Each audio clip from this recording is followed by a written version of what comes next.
فعلا قامت البوليساريو بقصف مدينة السمارة.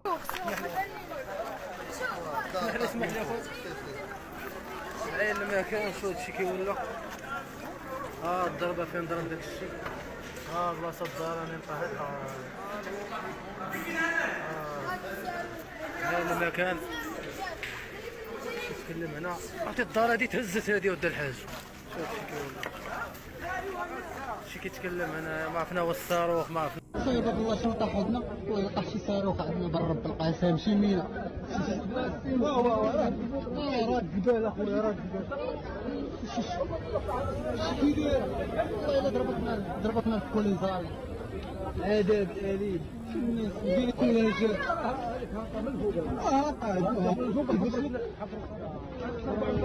العديد من الناس قالوا بأن سبب الانفجارات هي البوطة، هي قنينات الغاز، والبعض الآخر قال بأن السبب هو صواريخ سببها مرتزقة البوليزاريو. واحد النقطة، حتى وإن كانت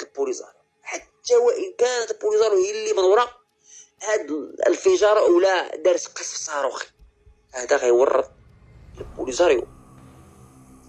هذا غيصنف البوليزاريو مباشرة أنها منظمة إرهابية، لأنه استهداف المدنيين هذا غيكون مباشرة بوليزاريو منظمة إرهابية لأنها استهدفت المدنيين.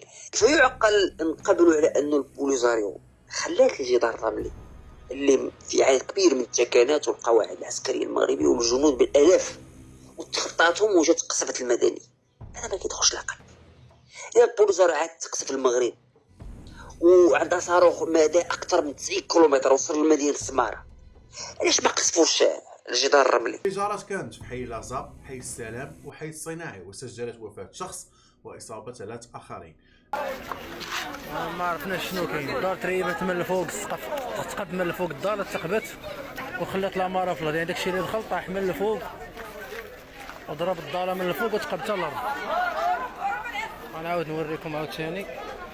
هادشي راه في مدينه السماره، ما عرفناش بالضبط شنو هو. هادي تهزت هادي ود الحاج، والله الا تهزت والله. ايش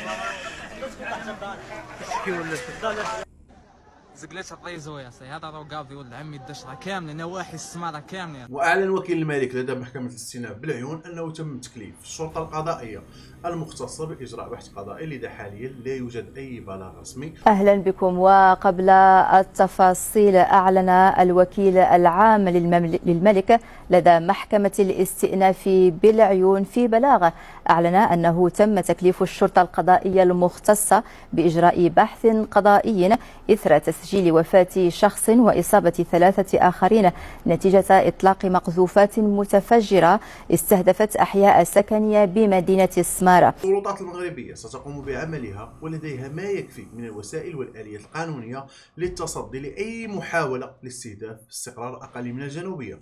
لذا يجب علينا فقط أن لا نسقط في فخ الدعاية المجانية